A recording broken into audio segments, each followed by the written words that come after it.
Hi, this is Alcan. Welcome back to my channel. We have an interesting story from the Bergen Record. Apparently, they're criticizing Governor Phil Murphy's energy plan. They said it could cause problems for people in New Jersey this coming winter.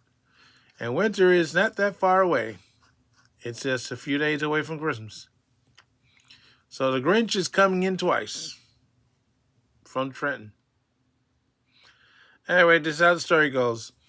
So this is by Rosemary Bachi. I hope I'm pronouncing that right. As fall takes hold and winter readies around the corner, New Jersey residents are already thinking about turning on their heat to combat the frigid temperatures we experience in the coming months. For some, that may be a simple flip of the thermometer without further thought, yet for many others, it's a serious financial decision, especially as New Jersey continues to combat some of the highest energy costs in the country. Gee, I wonder why. Considering those expenses matched by the looming need for higher energy use in winter, you might think the state leaders in Trenton would prioritize ways to lower energy bills for working families. Instead, the Murphy administration is pushing ahead with a unequitable energy master plan that could make things far worse for those whose budgets are stretched the most. Everyone agrees we need to improve our environment, but we must take a balanced approach that doesn't place the burden on low and middle income consumers, particularly in the face of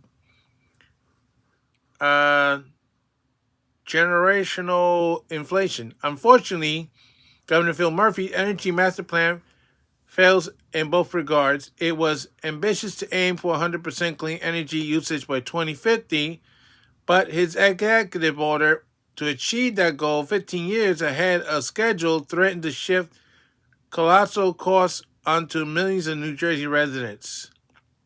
That's why you got to vote Republican next year. Think for a minute about the dramatic change this requires.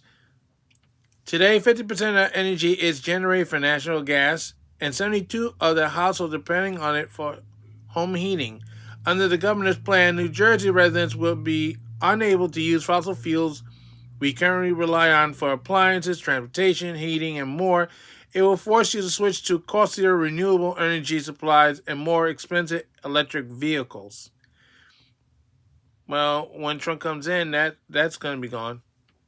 Unsurprisingly, the capital cost of all that translation will be astronomical, with estimated placing of the total price tag of its plan around $1.4 trillion by 2050.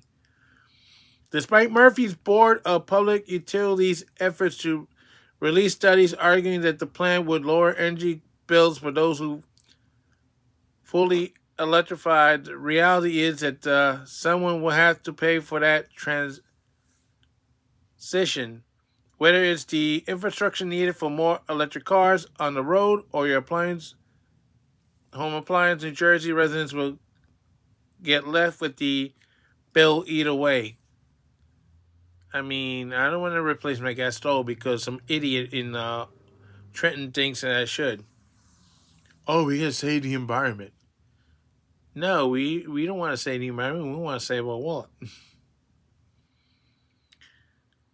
So more than 2.9 million customers who we forced to transition away from the natural gas that they currently rely on, which is already cleaner than the burning of coal or petroleum products. Murphy plans could not have worse ramifications. To offset the high cost of replacing appliances and retrofitting homes, we only see the offer of $150 million for the initial 3-year phase of his plan, as well as a stingy 30% tax credit.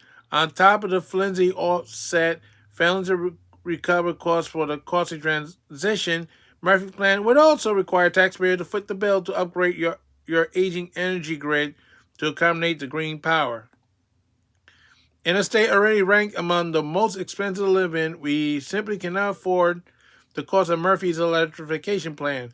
For those with low or fixed income in our state who are already struggling with the price of living in our state, we could see many of these costs has a disproportionate impact. As New Jersey Democrat and Republican gubernatorial candidates announced their policies for Platform 2025, I hope they recognize that the significant economic impact that the New Jersey Master Plan will have on New Jersey residents and reject this misguided approach. I am confident we can work together to find a common sense solution that does not threaten to shift massive costs to residents nor leave anyone in the cold in the winters to come. So Rosemary Beachy is a tax policy lawyer, advocate, and a founder of Jersey First.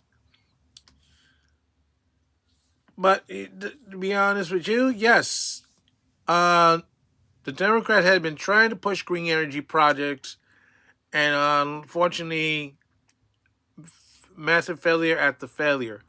Despite the fact the popularity of Teslas out there, a lot of people cannot afford an electric car, no matter what brand it is.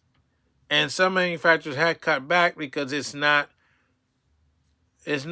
hurting the bottom line. I mean, Ford got rid of the Lightning because it wasn't selling. People don't want those cars. People want cars with you can put gasoline in and get going. Especially if you have an emergency, you're not gonna wait for this charger to charge up. And the federal government tried to build EV stands and only built 8. How many do you think Elon Musk built in 4 years? I'm sure it's a lot more than 8. And there's problems with windmills. There's a problem with solar energy. Some of these green energy is killing the birds. It's killing the whales. So you're not really helping the environment after all. No, you're not. And of course, if you have an emergency like a nuclear detonation, your electric car is not going to help you when a computer gets fried. If you have any car that doesn't have a computerized system inside, like in the 70s or early 80s, they're going to able to withstand a nuclear detonation with no problem. But no.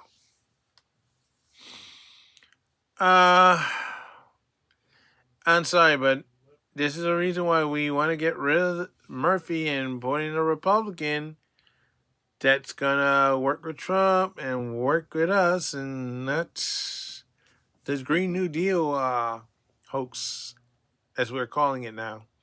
So this is Alcan saying so long for now, and don't forget to stop.